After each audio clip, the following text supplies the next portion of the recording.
dunya wal akhirah. Amin ya Allah ya rabbal alamin. Faslun furudul wudu'i, bahwasanya fardu wudu atau kewajiban wudu sittatun, ada 6 dalam kitab Safinah. Al-awwalu, yang pertama, an-niyatu, yaitu niat. As-sani, dan yang kedua, ghuslul wajhi, membasuh wajah. As-salisu, dan ketiga, ghuslul yadaini, membasuh kedua tangan, ma'al mirfaqaini, serta kedua sikut. Ar-rabi'u, dan keempat, mashu syai'in, menghusap sesuatu, minar ra'si, dari bagian kepala. Al-khamisu, dan yang nomor 5, ghuslu rijlaini, membasuh kedua kaki, ma'al ka'bain, serta dua mata kaki. As-sadisu, dan yang keenam, at-tartibu, yaitu tartib. Jamaah taklim yang sama-sama dimuliakan Allah Subhanahu wa taala, bahwa alhamdulillah kita telah banyak kita masih membahas tentang bab wudu atau kewajibannya wudu. Di mana kita membahas wudu ini, alhamdulillah kita telah banyak. Yang pertama adalah niat, dan kita sudah selesai membahas niat, mulai dari fikihnya, syaratnya niat, keutamaan niat. Bahkan ada orang dengan niat baik namun tidak mengamalkannya, dia mendapatkan pahala.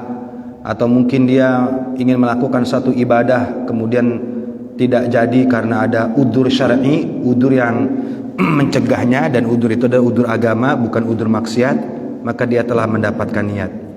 Bahkan saya juga telah menjelaskan tentang niat seorang mukmin lebih baik daripada pekerjaannya. Ternyata asbabul wurud hadis tersebut, di mana Sayyidina Utsman ibnu Affan radhiyallahu taala menginginkan menggali suatu sumur dan didahulukan orang kafir. Maka Nabi berkata, wahai Utsman, niatul mukmin khairun min amali. Pahala niat orang mukmin lebih baik dari pekerjaan orang kafir. Artinya pahala yang niatmu itu sudah menjadi pahala, dan pahala itu lebih besar daripada hadiah yang aku berikan. Nah, itulah tentang niat yang telah kita bahas.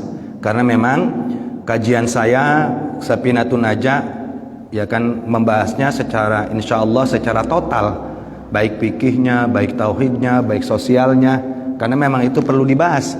Karena kalau bukan di pengajian mau dibahas di mana? Ya, maka sengaja saya bahas itu. Dan as-sani, dan yang kedua, kita lanjut. As-sani, dan nomor 2, ghuslul wajhi, yaitu membasuh wajah. Mohon maaf, kemarin malam Sabtu libur karena saya di rumah sakit. Saya WA libur ke Ustaz Didin ya, karena saya di rumah sakit. Alhamdulillah adik saya istrinya melahirkan, jadi saya menemani beliau. Jadi saya WA libur malam Sabtu kemarin. As-sani, dan yang nomor 2 dalam kitab Safinatun Najah, dan keterangan malam ini saya ambil di dalam kitab At-Taqrirat Asy-Syadidat fil Masailil Mufidat, karya Maulana Al-Habib Zain bin Ibrahim bin Zain bin Sumet. Kita masih bahas fikih. Nanti akhir daripada hadis ini saya akan bahas keutamaan toharoh. Kalau kemarin kan saya bahas niat kan. Nanti kalau wudu itu kan bersuci. Nanti di akhir hadis ini saya akan bahas saya akan bahas itu keutamaan bersuci, baik bersuci badan, baik bersuci hati. Bahkan ada hadis Nabi Muhammad mengatakan at-taharatu miftahul jannah, bersuci itu adalah kuncinya surga. Nah, itu nanti di akhirnya, ya di akhir baru kita bahas. Kita lanjut fikih. As-sani, dan yang nomor 2, ghuslul wajhi, yaitu membasuh wajah. Membasuh wajah. Nah, untuk membasuh wajah ini adalah inda ghusli awwali juz'in minal wajhi li'anna al-ibarat bil furud. Nah, yang kedua ini membasuh wajah. Saya langsung bahas saja. Membasuh wajah ini berarti basuhan yang pertama, kan niatnya bukan membasuh. Ya, yang pertama ini membasuh wajah. Nah, membasuh wajah ini adalah awalul ibadah. Berarti kalau kita sholat, kita wudhu itu yang pertama kali kita itu membasuh wajah, dan di saat membasuh wajah inilah kita diwajibkan niat di saat membasuh wajah, bukan sebelum membasuh wajah, bukan setelah membasuh wajah, tapi di saat membasuh wajah. Bagaimana prakteknya? Lihat saya. Ini harus paham, kalau nggak paham nanti sholatnya nggak sah. Membasuh wajah yaitu ketika air menempel. Ketika air menempel ya, bukan sebelum menempel. Kalau sebelum menempel begini, basuh tangan, nawaitul wudu'a li rabbil hadasil asgar fardholillahi ta'ala. Lah ini makan belum nempel airnya, masih ada di tangan. Di sini ada inda ghuslul wajhi, ketika membasuh, berarti di saat membasuh wajah. Ambil air wudu, sunnah ngucapin, sunnah nih ngucapin mulut, nawaitul wudu'a li rabbil hadasil asgar fardholillahi ta'ala. Itu sunnah. Ketika air menempel di wajah, sambil meratakan air ke wajah, disitulah hati niat wudu. Yang niat itu adalah kalbunnya, hatinya. Yang ngomong hatinya. Nawaitu wudu'a, bukan mulut. Paham kira-kira? Di saat membasuh wajah. Karena sesuai dengan definisi niat. Apa definisi niat itu? Menyengaja sesuatu disertai dengan pekerjaan. Niatnya di dalam hati, pekerjaannya meratakan air ke wajah, maka sah hukumnya. Ini pendapat siapa? Pendapat Imam Syafi'i, pendapat Asy-Syafi'iyah, pendapat kitab Habib Zain. Ya, kalau ada yang mengatakan bahwa udah nggak perlu basuh wajah, niat, ya tanya dia Pak, kitabnya apa, ulama siapa yang mengatakan. Nanti kalau udah dikasih tahu, minta di-share di kitabnya. Tapi kalau saya, Bapak tanya kitabnya apa? Ini depan saya kitabnya ada. Ya, Imam Syafi'i ya. Karena dalam pengajian saya tidak pernah mengatakan pendapat saya. Ini menurut saya enggak. Saya cuma menyampaikan pendapat ulama kan? Ngapa saya kagak ngomong pendapat saya? Karena saya jahil, saya bodoh Pak. Kagak bisa apa-apa. Bisa apa saya? Kalau bisanya cuma ngikutin ulama. Paham ya Bang Iman ya? Makanya saya sebutin tuh, itu bukan nunjukin saya hebat Bang Iman, bukan. Justru saya ini menunjukkan saya bodoh. Maka jadi kalau ditanya, itu kan jawab si Ibnu nggak pernah ngejawab. Tapi si Ibnu itu hanya menyampaikan jawaban ulama. Beda ya? Nggak pernah kan saya ngejawab. Saya cuma menyampaikan pendapat. Udah selesai urusan. Paham kira-kira? Karena saya nggak, ya saya mengakui lah. Nah ini, jadi wajib Pak ya. Besok, oh kemarin ya Allah saya wudunya kagak begitu. Ya udah dah, kalau kemarin kagak begitu mah ya taubat. Kemudian besok jangan diulangi karena udah ngaji. Ya karena sudah ngaji, nggak boleh ditentang. Kecuali kalau pendapat saya sendiri, Bapak boleh nentang. Ibnu ini ente kagak boleh, tentang Pak. Tapi kalau yang disampaikan pendapat ulama, ya baca kitab jangan ditentang. Ya jangan ditentang. Tapi tanya kitabnya boleh. Kitabnya apa itu? Saya sebutin. Taqrir Asyadidah dan lain sebagainya. Paham kira-kira? Nah itulah Goslo. Ya Pak Subur pernah mondok di Aping, pasti paham lah yang saya sampaikan. Ya Surya. Saya saya menjawab hukum apa menyampaikan hukum Mas Subur? Nyampein kan Pak ya? Enggak berpendapat, saya enggak pernah berpendapat. Ngeri. Lihat. Nah itu, jadi wajah itu ketika membasuh wajah, disitulah kita nih niat. Ya, nanti Pak kalau Bapak misalkan udah salah, besoknya begitu lagi, wudunya tidak sah. Kemudian sholatnya kagak sah. Kan sholat kudu punya wudu. Ya kan ya? Kemudian baca Qur'annya jadi dosa karena baca Qur'an kudu punya wudu. Jadi berkaitan dengan ibadah-ibadah yang lainnya. Paham? Berkaitan dengan sholat, dengan baca Qur'an, dengan iktikaf. Waduh, bahaya itu. Udah kita mau sholatnya jarang, salah pisan lagi. Ya, halah rugi badah. Paham kira-kira? Nah, ini. Jadi indah ghusl wajib. Ini yaitu wajah. Asan yaitu wasumya bidalik, saya sesuai dengan kitab takrir ya. Sumya dinamakan bidalika mengkona wajah li'anna bihi taqaul muwajjahatu. Dan yang kedua membasuh wajah, dan di sinilah niat. Sumya bidalik dinamakan bidalika dengan wajah. Ini disebut muka, disebut wajah. Kenapa dinamakan wajah? Li'anna bih taqaul muwajjahatu. Al-Habib Zain mengatakan, ini kenapa disebut wajah? Li'anna bihi taqaul muwajjah. Sebab ini adalah tempatnya kita menghadap kepada Allah, kepada seseorang, ketika kita bicara, ketika kita berpidato, ketika ber-MC, ketika kita ngobrol, maka wajah ini artinya kan menghadap. Pawalli wajhaka syatral masjidil haram di Quran. Wa haitsuma kuntum fawalli wajhaka syatral masjidil haram. Kan disebut wajah. Ya kan? Pawalli wajhaka, maka wajhaka syatral, maka palingkanlah wajahmu syatral masjidil haram, menghadap ke Masjidil Haram. Jadi wajah ini tempat kita menghadap Masjidil Haram, artinya menghadap. Maka disebut wajah itu artinya menghadap. Maka disebut wajah itu artinya menghadap. Nah, sebab ini menghadap, maka di sini sebetulnya di Quran juga mengatakan wajah yang artinya menghadap. Ini juga mengajarkan etika dan adab kita dalam semua ibadah, Pak. Kecuali dalam sholat. Kalau dalam sholat itu sebetulnya hukum yang wajib bukan muka yang wajib. Kalau dalam sholat ya, nanti saya sebut. Nah, wajah ini secara umum ini adalah tempat kita menghadap kepada Allah, menghadap kepada guru, menghadap kepada teman, menghadap kepada, itu wajah. Bagaimana Allah ketika memindahkan memindahkan masjid kiblatnya orang Islam dari Masjid Aqsa Palestina ke Mekah dengan ayatnya fawali wajhaka syatral Masjidil Haram. Kenapa? Ini ngajarin etika, ngajarin adab. Karena kita menjaga adab, menjaga perasaan orang itu wajib hukumnya. Contoh, saya mau tanya dulu. Bapak kalau ngobrol sama teman kita tidak berhadapan dengan kita, di belakangin kita begini, Pak. Dipantatin. Kita ngomong sama pantat dia, kira-kira kesinggung apa? Gimana, Pak? Lo kan lo bocah apa katanya ngomong sama dia tapi di belakangin. Betul nggak? Nah, berarti wajah kudu ngadep tuh wajahnya. Itu dalam ngobrol.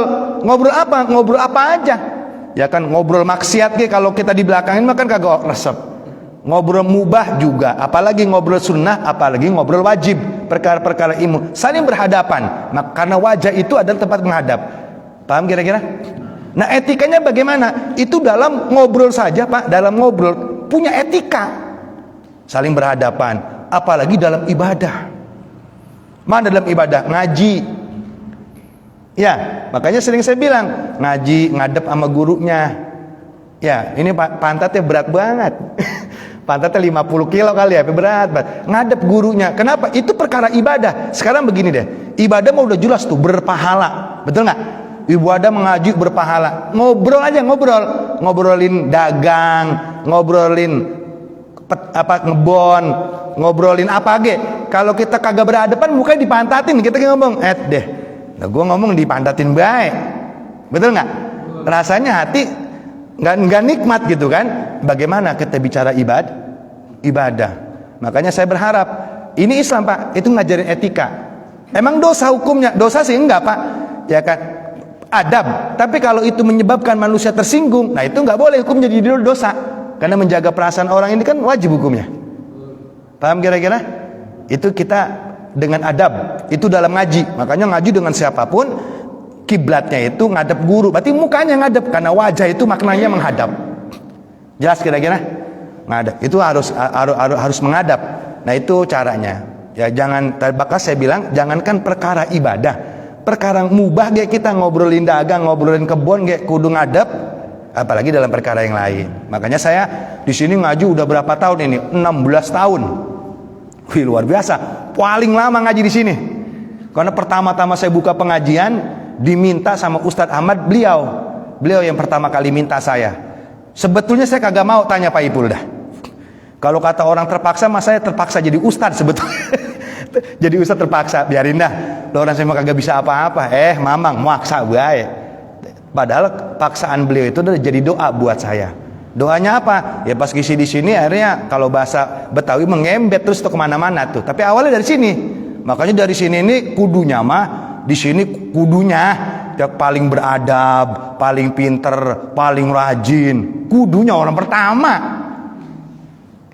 Ya paham nggak? Kudunya begitu ya. Sampai udah ganti-ganti orang. Sampai banyak yang udah meninggal lagi. Ya udah ngaji. Paham kira-kira? Nah, saya minta kalau udah ngaji kali berubah secara total mah ribet ya. 100% kita berubah maka katanya susah banget. Nah, minimal ada perubahan Pak kalau ngaji itu. Perubahan sikap. Ini udah tahu kita wajah itu tepat menghadap. Nanti ya buat kita Pak, tujuannya ibadah, jangan karena saya. Karena kalau ibadahnya karena saya ntar bahaya, ntar saya mati berhenti. Ya, begini. Minimal ada perubahan walaupun tidak 100%. Oh, ternyata dalam bab wudu ini wajah sumya bidalik li'an nabi taqaul mawajih. Kenapa dinamakan wajah? Karena tempatnya menghadap itu wajah, berhadapan. Minimal ada perubahan sedikit walaupun tidak banyak. Apa? Nanti kalau ngaji dengan saya atau di acara tahlilan, acara ratiban, kan biasanya duduknya itu kayak supir angkot. Kayak orang naik angkot kan ya, pada menjeng ke kanan. Ya, nah yang udah ngaji mah kalau bisa jangan begitu, kan udah ngaji. Siapa yang ngisi tahlil tuh? Mau siapapun, mau Ustadz Didin, mau Ustadz Erwin, mau Ustadz Ipul, mau Abah Latif, kita ngadep beliau. Paham kira-kira? Kecuali kalau yang di depan, karena kan biasanya di depan kayak keutamaannya sama para asatid. Paham kira-kira? Minimal itu. Tapi yang lain kagak ngadep, bagian yang lain mah. Nah jangan berantem, biarin dia mah. Enggak, sebab kita tahu ilmunya, pakai. Paham kira-kira? Kan ilmu buat dipakai. Walaupun ngamalinnya belum 100%. Minimal ya kali Pak, kalau 100% mungkin kita udah duduk hadap ke gurunya, kagak paham, suruh paham 100%. Ya, artinya kan kita mendapatkan pahala dari Allah Subhanahu wa taala. Paham kira-kira? Dengan siapapun ya. Ya itu amalnya ilmu. Nah ini. Sumya bidzalik bi taqaul muwajjahati. Jadi ini tempatnya adalah tempat menghadap. Jadi di sini ngajarin sosial, betul. Sosial aja diajarkan, apalagi dalam ibadah. Jadi jangan setelah udah tahu ini, berarti jangan punya pikiran, pengen buat dihormatin katanya guru. Bukan itu. Ini perintah. Ya, jangan ada pikiran pengen ini guru pengen dimuliain, ini guru pengen dihormatin. Bukan itu. Ini perintah. Awas. Jangan dipahami seperti itu malah keliru.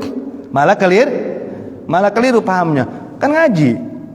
Ya, jangan itu. Justru orang yang tawadhu itu siapa? Orang tawadhu adalah orang yang selalu belajar ilmu agama, orang yang selalu menyampaikan kebenaran. Itu orang tawadhu namanya. Bukannya sikapnya diam, kayaknya sopan, kayaknya pendiam, tapi pendiam kebenaran ditentang. Ya, itu bukan tawadhu, justru itu sombong. Paham? Justru itu sombong. Orang tawadhu itu orang yang nah, kalau tawadhu diem baik, malah kita sekarang ketipu amat tampangnya mah iya kalem. Merakyat, wow taunya. Paham nggak? Jangan sebut. Ya, kita ketipu Pak. Jadi tawadhu itu apa? Tawadhu itu belajar ilmu, menerima kebenaran, itu namanya tawadhu. Nah, justru yang diam-diam itu yang bahaya dan kita ketipu sama tampang. Paham kira-kira? Ya Bang Sabil ya? Ya, tawadhu tuh malah menolak kebenaran. Bukan itu. Ya, karena itu namanya tawadhu. Ghusl wajhi. Sumya bidzalik li'anna bihi taqaul muwajjahati. Jadi tempat menghadap wajah. Itu hadap. Kecuali dalam sholat. Nah kalau dalam sholat itu, yang pertama saya ngomong wajibnya, kedua ngomong adabnya, karena belum sampai bab sholat. Kalau di dalam sholat, yang wajib kalau sholat itu menghadap kiblat. Kalau ngobrol ya menghadap sesama teman, kalau ngaji menghadap ke gurunya. Nah kalau sholat itu, ya kan, yang wajib menghadap kiblat itu dadanya, sedernya. Ini dada wajib menghadap kiblat. Jangan sampai berubah ini dada. Kalau wajah umpama tidak wajib pun tetap sah sholatnya. Ini muka kita kagak ngadep. Ini kalau bicara fikih dulu ya, Kalau bicara adab ya kudu ngadep semuanya. Ini bicara sah dan tidaknya. Yang wajib kalau sholat itu yang ngadep sedernya, dadanya menghadap kiblat. Kalau wajah itu tidak menghadap juga tidak menjadi masalah. Arti tidak menjadi masalah, tidak menyebabkan sholat itu batal, tetap sah. Contoh, saya nyontoh kiblat ya. Kiblat nih, saya contoh. Sholat Allahu Akbar, ini dadaku udah nggak kiblat, nggak boleh berubah, ya kan? Tidak boleh berubah, mesti ngadep kiblat. Wajah kalau tidak menghadap kiblat batal nggak sholatnya? Enggak. Bagaimana? Ini contoh, tapi jangan dipraktekin, dosa. Allahu Akbar, mukanya begini. Mana kiblat? Ini muka kita ngadep sono. Begini baik sembahyang. Dari awal sampai akhir. Sah nggak sholatnya? Sah. Yang penting dadanya ngadep Paham? Paham kira-kira? Karena dalam sholat ini dada yang kudu ngadep. Jadi mukanya ngadep sono. Itu secara hukumnya. Tetapi bicara adabnya, nah ilok lu sembahyang begitu. Lu orang pantas pisan. Lu adanya ngadep kiblat, mukanya ngadep sono. Ntar ge sengkleh palanya. Secara adab gak boleh, tapi kalau secara hukum dada lah yang menghadap kiblat. Paham nggak? Makanya kalau gatel begini kan, ada aturan nanti seperti ini. Ini dada jangan berubah. Dada berubah batal. Kecuali Ka'bah. Kalau Ka'bah mah mau ngadep ngidul ngalor, ya karena di Mekah mah ngadep Ka'bah bukan ngadep kiblat kan? Ini mah kiblat. Ini dadanya. Jelas kira-kira? Sampai kapan ini ngadep dada, ini ngadep kiblat? Sampai selesainya sholat. Maknanya kalau sholat belum selesai, ini dada jangan berubah. Kalau berubah batal. Kenapa batal? Karena tidak menghadap kiblat. Karena sholat wajib ngadep sedangkan yang menghadap itu dada. Contoh, ini kadang saya jumpai ini. Maaf. Ini kan penting ini. Orang sholat tahiyat akhir. Ini kan dada ngadep kan. Fil alamina innaka hamidum majid. Ini masih dalam sholat, belum keluar. Assalamualaikum warahmatullah. Tetap dada ini ngadep. Paham nggak? Tetap ngadep. Assalamualaikum warahmatullah. Kadang ada orang sholat masih di dalam sholat kan, tahiyat ini masih di dalam sholat bukan di luar sholat. Dia ngadep. Ini seperti dia ngadep kanan. Assalamualaikum warahmatullah. Nah, ini tangannya nggak usah begini Pak, ini begini ngapa sih? Jangan, kalau udah tahu mah. Iya, ini lihat nih. Assalamualaikum warahmatullah. Assalam. Ya, banyak kan? Ya tanya sama dia di mana itu. Jujur, mungkin kebodohan saya. Saya selama ngaji belum pernah nemuin yang begitu. Ya kali dia menemuin kali. Nah, tapi saya mah belum pernah. Sebab saya belum pernah, maka jangan ya. Bapak pernah nggak? Saya balik nanya ke diri saya. Pernah nggak saya nemuin ini begini? Kalau saya nggak pernah nemuin kitab, bukan nggak pernah ya, belum pernah saya nemuin. Sekarang saya menanya bapak pernah nggak nemuin? Nggak nemuin dalilnya. Kalau orangnya mah sering. Pernah nggak Pak? Nah sebab bapak nggak pernah, saya nggak pernah, jangan. Paham nggak? Saya belum pernah. Assalamualaikum. Dadanya bahkan kadang berubah. Assalamualaikum. Nah kan ya. Ini malah kalau seandainya bergerak, dada ini berpaling daripada kiblat, justru malah tidak sah sholatnya. Ya boleh beginilah. Ini kan masih dalam sholat Pak. Sedangkan di dalam sholat itu tidak boleh bergerak tiga kali berturut-turut. Orang dikatakan salam itu keluar dari sholat kalau selesai salam. Kalau assalamualaikum masih diucapkan berarti belum keluar dari sholat. Kalau sudah warahmatullah baru keluar dari sholat. Karena sholat itu kan diawali dengan takbir, diakhiri dengan salam. Nah kalau masih assalamualaikum, nah ini masih dalam sholat. Maka enggak, ketika kita satu, kemudian dua bergerak. Ini kalau tiga kali justru malah batal. Karena enggak boleh bergerak tiga kali berturut-turut. Apalagi dadanya. Tetap jadi assalamualaikum warahmatullah, dada enggak berubah. Sedernya.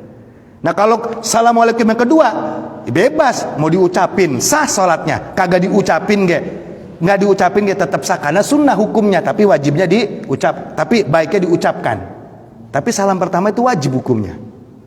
Ya orang keluar dari sholat itu kalau sudah selesai mengucapkan salam. Nah kalau assalamualaikum ya itu belum keluar. Kedengeran? Nah ya. Hati-hati. Ya saya kalau nemuin mah banyak yang begitu. Tapi kalau ditanya ada nggak penjelasan begitu, jujur saya mah belum nemuin. Ya tanya bapak. Saya juga nggak nemuin. Karena sama-sama nggak nemuin, jangan. Saya nggak berani. Gitu. Paham kira-kira? Jadi dada yang kalau dalam sholat itu dada. Bahkan begini juga boleh. Makanya orang kalau kadang ada gatel atau ngambil sesuatu, yang penting dadanya itu masih menghadap kiblat. Kecuali Ka'bah ya, Ka'bah. Kalau Ka'bah mah sembahyangnya bukan ngadep kiblat, ngadep Ka'bah. Itu yang sholatnya di hadapan Ka'bah. Nah kalau dia di Mekah tapi tidak sholat di Ka'bah, sholatnya di hotel, ya wajib ngadep kiblat. walaupun masih di Mekah.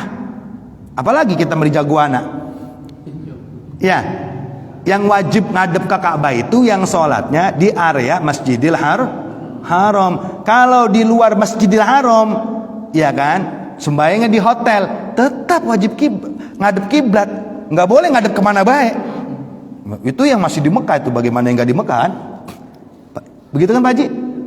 Iya kan ya, yang di Mekah aja begitu. Nah ini ghusl wajib. Sumya bidzalika li anna taqal muwajjih. Jadi ini kita diajarin adab di sini Pak. Ya, diajarkan adab.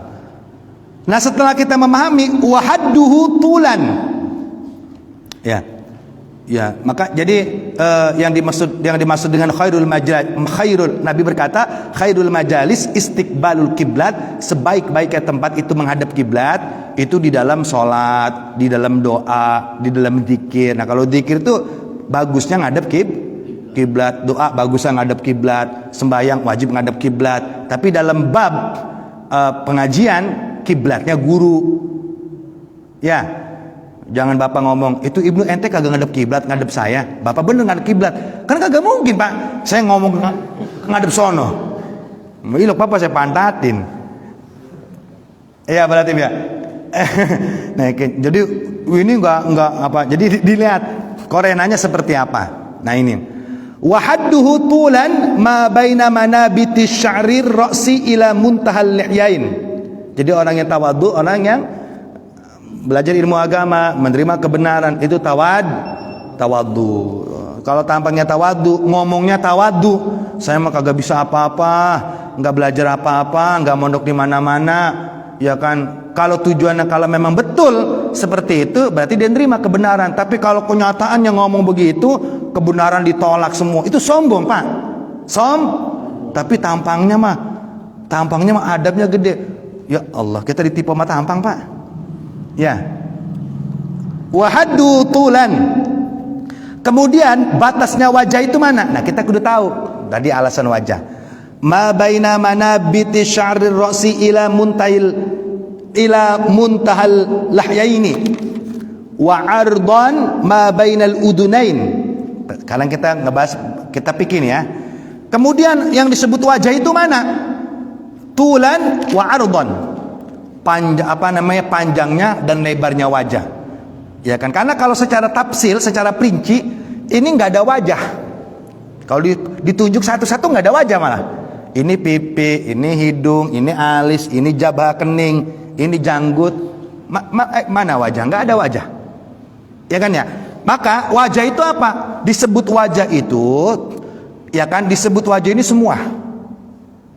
Mana batasannya? Di dalam kitab Fathul Qarib, di dalam kitab Taqrir Asy-Syadidat dijelaskan yang disebut wajah itu panjangnya, ya kan, panjangnya itu baina manabiti syar wa 'ardu ma bainal udunain.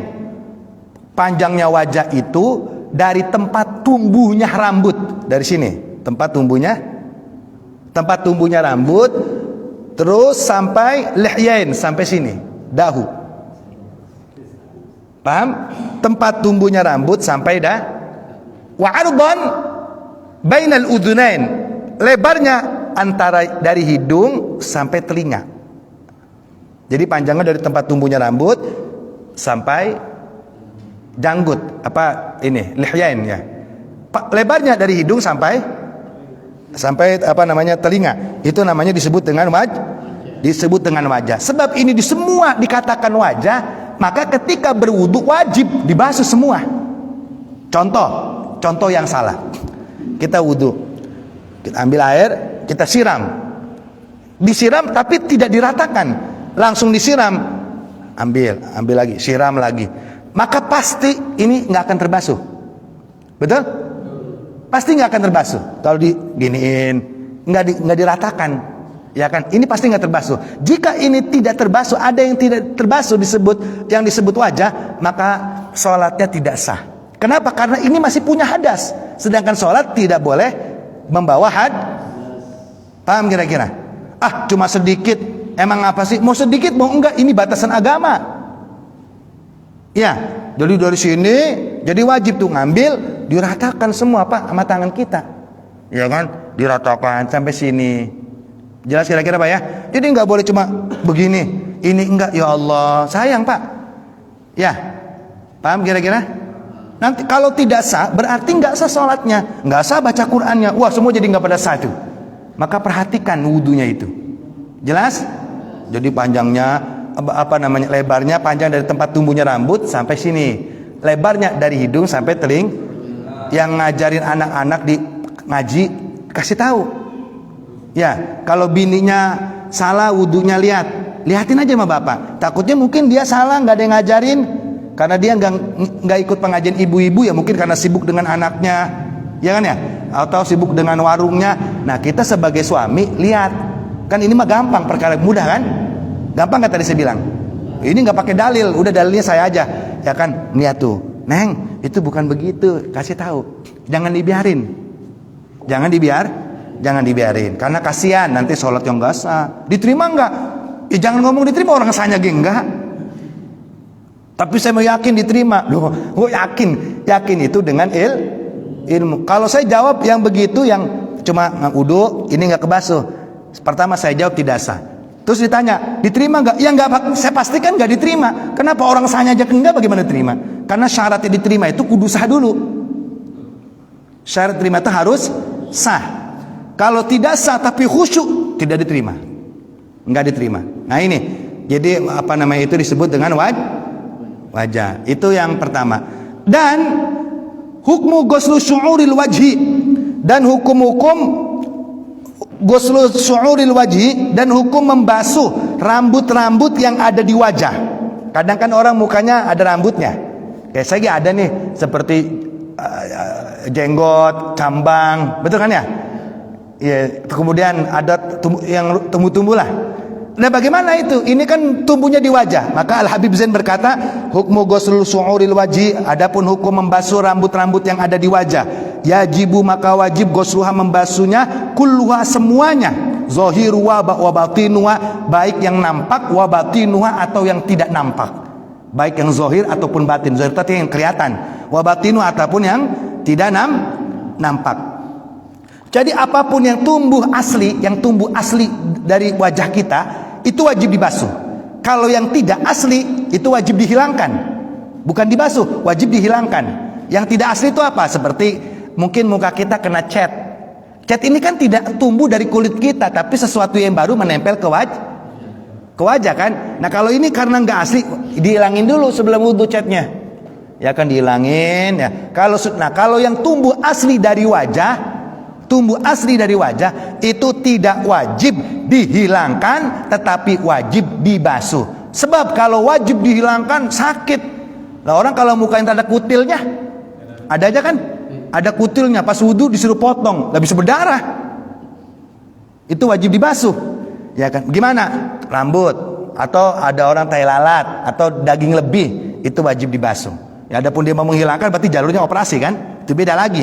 Nah, rambut yang tumbuh di sini itu wajib. Apa rambut yang tumbuh? Bahkan wa adadu syu'uril wajhi isyruna majmu'a fi gauri ba'dihim.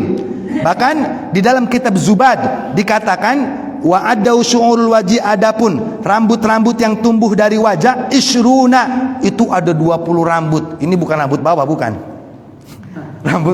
Rambut muk. Wah, bukan rambut bawah, karena bawah kagak wajib dibasuh. Tambang tebal. Nah ya, itu ada 20 Pak. Kalau kita pengen tahu tuh yang tumbuh dari dari ini, kita nggak bahas semua ya. Wa tafsiluha kal'at, yaitu seperti huma annabinani fawqal ain, seperti yang wajib tumbuh itu seperti rambut yang fawqal ain, yaitu di atas mata. Apa ini? Bulu mata ya. Nah, ini kan bulu juga. Rambut mata ini juga alis nih, fawqal ain, ini juga wajib. Hukumnya wajib dibasuh. Ya, karena itu juga bagian daripada wajah. Kemudian seperti apa? Seperti baina sud'i wal ghalid. Kemudian seperti pokoknya rambut-rambut yang tumbuh di sinilah. Atau seperti yang sering kita jumpai itu seperti cambang yang tebal, atau jenggot, lihyah, jenggot ini, ya kan? Jenggot ini juga adanya di adanya juga di wajah. Bukan, ini di dahu. Dahu itu bagian wajah. Karena tadi saya bilang panjangnya wajah dari tempat tumbuhnya rambut sampai rahang. Berarti kan dahu sama, bagian dari wajah. Ya kan? Ini wajib. Nah, bagaimana kalau umpama itu seperti janggut? Maka wa yustasna min dalika, dikecualikan min dalika opo al-lihyatu wal 'aridani idza kana kasipain. Kecuali min dalika al-lihyatu wal 'arid, kecuali lihyah janggut, ya kan, idza kana kasifaini, jika janggut tersebut tebal maka tidak wajib menyela-nyelakannya. Fayajibu ghuslu zahiruma, tapi wajib membasuh luarnya. Itu kalau tebal, janggutnya, cambongnya tebal, jenggotnya tebal. Ini bagaimana hukumnya? Kalau tebal banget, kalau menurut Habib Zain ya, wa yustasna, yaitu dia wajib membasuh, bayajibu ghuslu zahiruma duna batinima. Yang wajib dibasuh itu adalah yang nampak saja, yang kelihatan. Nah, bisa kelihatan dan tidaknya bagaimana? Kalau kita ngobrol sama teman, ya, kalau kita ngobrol sama teman dan teman melihat jenggot kita ini tidak terlihat kulitnya, kulit yang ini, maka ini cukup hanya membasuh luarnya saja, batinnya menyela-nyelakannya itu tidak wajib. Tapi disunahkan dibasuh seperti ini. Itu yang kasif, yang tebal. Kecuali kalau janggut tersebut ini tidak tebal. Ya seperti saya kan nggak tebal ini. Ya kan, karena kalau saya ngobrol pasti Bapak lihatnya kulitnya masih terlihat kan. Nah, kalau kulitnya terlihat, ini wajib dibasuh semuanya. Wajibnya apa? Wajib ini dibasuh dan juga disela-selakan agar air masuk ke dalam kulit. Sebab jarang. Ya, kalau tebal mah cukup dalamnya saja.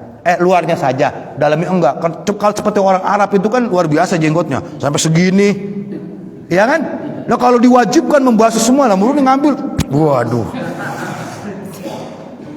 Ini kan hukum janggut siapa aja ini? Mau janggut orang Indonesia, orang Arab, betul nggak? Ya kan, pokoknya. Bahkan yang di Indonesia banyak ya, bukan cuma orang Arab. Mungkin Ustaz Didin sama Bang Iwan kalau dipanjangin begitu kali. Ya, kalau sampai sini, lah ini bisa baju pada kelepus kalau dibuasain semua. Paham kira-kira? Maka Islam mengajarkan kalau kasif, kalau tebal, zahir wa la batin, cukup yang nampak saja. Ya kan? Termasuk apa? Kumis. Ini juga bulu kan? Kalau punya kumis, lihat. Kalau kumis wajib disela-selakan. Ya, karena secara umum ya, orang kalau punya kumis itu jarang yang tebalnya segini, walaupun ada. Ya kan, tapi kan jarang orang memelihara kumis sampai setebal ini. Tapi kalau janggut makan banyak. Ya kan, karena memang itu anjuran dari Rasulullah, peliharalah, nggak boleh mencabut uban, haram. Nyabut ya? Nyabut apa? Cabut ya? Dicabut nggak boleh. Kalau dipotong boleh nggak? Dipotong itu nggak dicabut. Kan dicabut yang nggak boleh. Kalau uban nggak boleh dicabut, berarti yang uban nggak boleh cukur kalau begitu. Jangan dipahami, mencabut dengan mencukur berbeda. Beda nggak? Beda. Iya. No, udah gue mau ubanan, udah jangan dicukur. Kenapa? Haram. Yang haram itu nyabut, bukan nyukur. Justru kalau rapi mah dianjurin. Beda kalimat ya. Beda kalimat. Nah ini, jadi jelas ya. Jadi wal khafif, dhabitul lihya al-kasifatu hiya allati la tura basyaratuha min majlisit takhattub. Nah, bahkan Habib Zain memberikan definisi dhabitul lihyati al-kasifa wal khafifa. Adapun definisi atau pengertian janggut yang kasif, yang tebal, al-kasifatu hiya allati la tura basyaratuha min majlisit takhattub ma siwa matran wa nisban tagriban.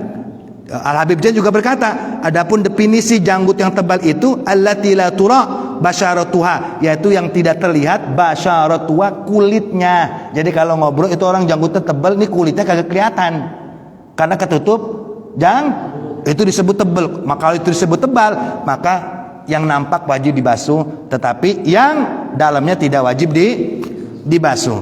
Wal khafifatu aqsud dzalik. Adapun janggut yang khafif, yang tidak tebal, berarti kalau tidak tebal, kalau kita ngobrol kelihatan kulitnya itu. Maka kalau itu mah zahir wal batin, baik yang nampak ataupun, dan wajib menyela-nyelakan. Paham? Wajib menyela-nyelakan. Kalau tidak disela-selakan air ke sini, khawatir. Kenapa wajib nih? Karena khawatir kalau tidak disela-selakan ada sedikit kulit yang tidak terbasuh atau terkena air wudhu. Kalau nggak terkena, itu jadi hadas. Nah, di bawah sholat tidak sah sholatnya, sebab sholat tidak boleh membawa Paham kira-kira? Tuh, urusan janggut aja wajib disela-selain. Apalagi wudhunya cuma begini doang mah. Ininya kagak. Udah jelas kagak sah wudhunya, nggak sah sholatnya. Jangan ngomong yakin.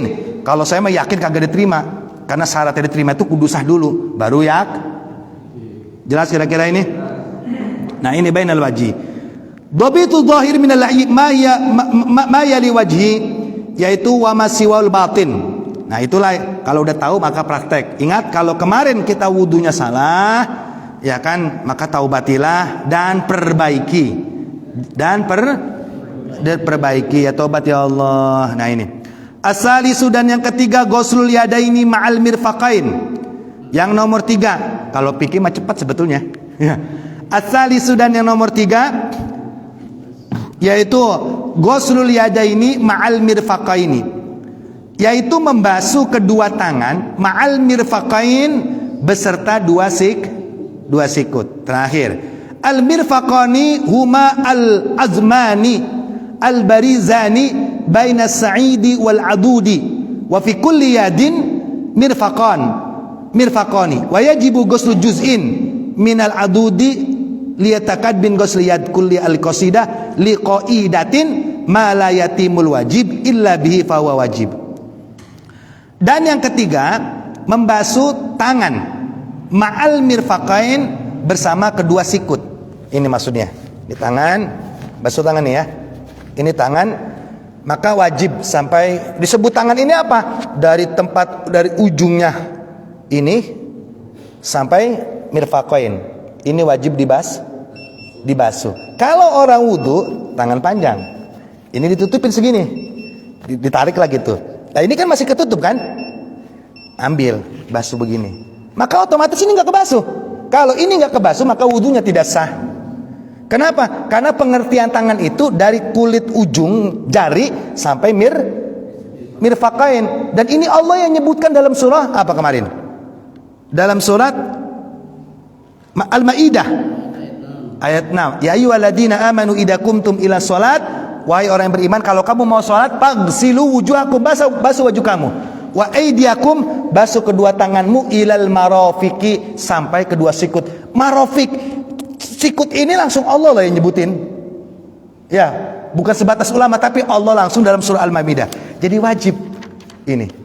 Ini batasan yang Allah beri langsung di Quran. Jelas Allah menyebut. Maka kalau kita tangan begini, ngebasuh ini nggak kebasuh, maka tidak sah wudunya. Kalau tak sah wudunya, tidak sah sholatnya.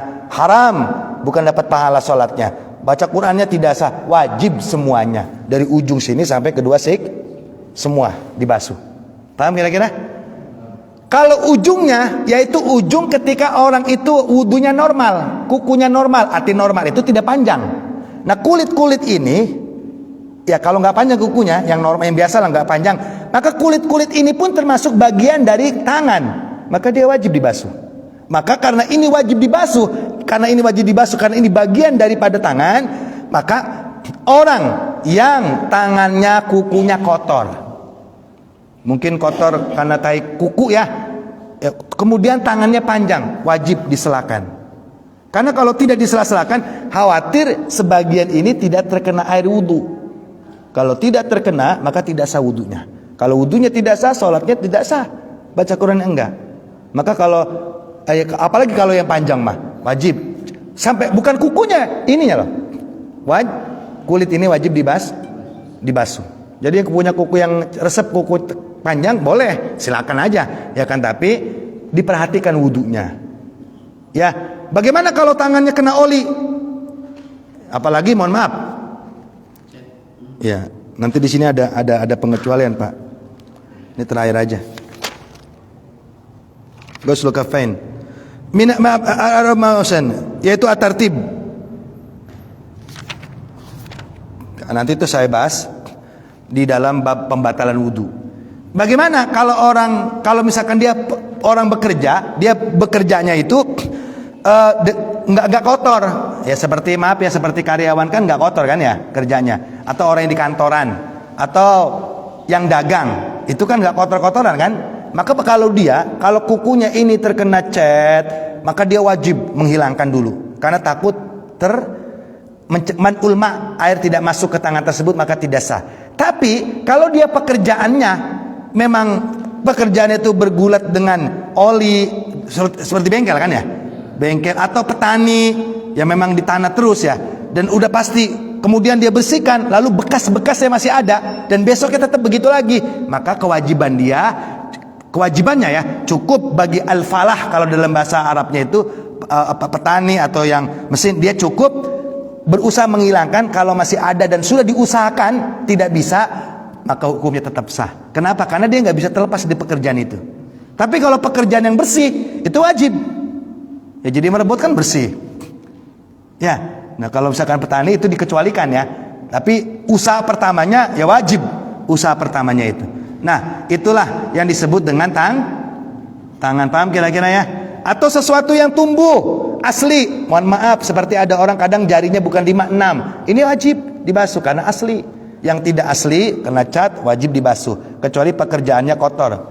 Saya bukan menghinakan orang pekerjaan kotor, enggak, pekerjaan semua bagus. Ini mah kerjaan orang itu kan ada yang bebelokan itu kan ya, seperti oli kena getah. Awas Bapak jangan mahamin saya menghina, jangan ya. Kalau yang namanya bersih itu itu berbeda. Nah ini disebut dengan tangan. Bahkan wajibu ghuslu juz'in minal adudi liyata'akkada min ghusli yadi kulliha. Bahkan untuk hukum ihtiyat, hati-hati. Kan batasnya mirfaqo ini. Ini Allah langsung dalam surah apa kemarin? Al-Maidah. Ini yang membatasi ini langsung Allah dalam surat Al-Maidah. Bahkan ulama fikih, agar kita diwanti-wanti takut ada yang tidak terbasuh, maka mereka itu menyampaikan kalau ngebasuh tangan lebih baik dilebihkan dari batasan mirfaq, dari batasan siku, dilebihin. Takutnya kalau pas-pasan mah ada sedikit aja nggak kebasuh, hadas, ya udah berarti sampai sini kan ya, tergantung sikutnya dah, kan orang tangannya beda-beda. Kalau ke sikut sini lebihin tuh dikit, paham nggak? Takut, khawatir, ini mah khawatir ada yang tidak terkena. Saking hati-hatinya ulama bilang begitu. Kenapa? Karena ada kaidah mengatakan ma la yatimul wajib illa bihi fahuwa wajib. Tidak akan sempurna kewajiban yang diperintahkan Allah illa bihi fahuwa wajib, kecuali kita melakukan pelantara itu. Contoh aja, orang seperti perempuan pakai jilbab, yang wajib di jilbab itu kan rambutnya.